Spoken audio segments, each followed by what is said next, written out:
రుదురు మండలం పెంటప్పచెట్టి రుదురు చెరికింద పొలము అక్కన తోం పెద్ద తోం. ఇది తీసేది కాదు. ఎప్పుడు తీసేది?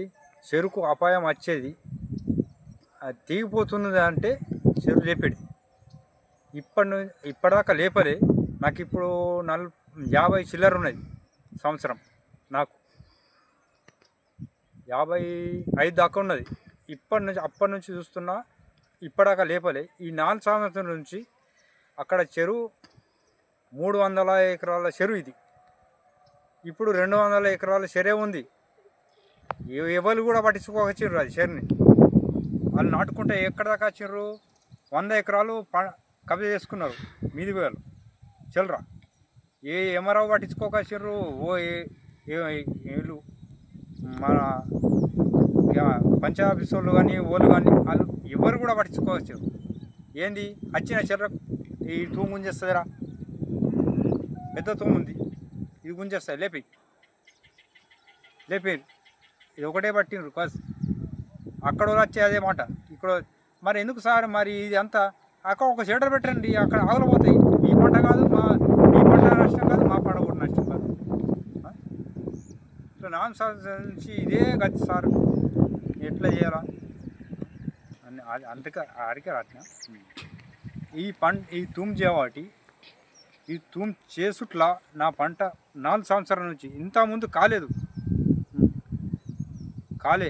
ఈ 4 సంవత్సరాల నుంచి వాళ్ళు కబ్జా చేసినారు. ఇక్కడ చిల్లర కబ్జా చేసినారు. అక్కడ గాడిలా మొత్తం రోడ్డు దాకా పంట పండిస్తున్నారు. ఆ గాడీలు పొరకుండా గాడీలు ఇచ్చారు.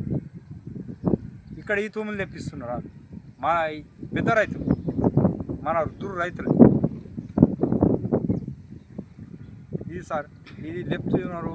నా పంట 4 సంవత్సరాల నుంచి ప్రతి సంవత్సరం 50 ఏళ్ళకు ఉంటున్నాను. ఇప్పుడు 4 సంవత్సరాలు. ఇంతకుముందు నేను అసలు లాస్ కాలే, నేను ఎవరికి చెప్పుకోలే. ఇప్పుడు నేను 4 సంవత్సరాల నుంచి చెప్తున్నా. నాకు ఇప్పుడు మరీ లేని గురం. ఇప్పుడు అది లేపకుంటే నాకు ఎంతన్నా కొంతన్నా తిందాలికన్నా వస్తుండే. ఇది సార్ నాకు ఈ తిప్పలు. కామదాలో కడితే, పన్నులు కడితే సార్ ఎందుకు లేపుతున్నాయి పోయి పోతున్నాయి కదా. అక్కడ చెరుకు 3 గాడీలు ఉన్నాయి. చెరుకు 3 గాడీలు ఉన్నాయి సార్. ఇక్కడ మన తురు చెరుకి 3 గాడీలు ఉన్నాయి. 3 గాడీలు గుంజేస్తాయి అని పన్నులకు కూడా చెప్పిన.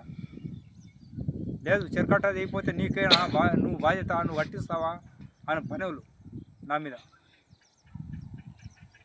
ఎందుకు దిగుతావా? అప్పుడు ఇంటర్మోర్ జామాలనే బురజావ కాలం ఉండే. అప్పుడు అది చెరువు ఇంత దిగబడుతుండే ఈ కట్ట.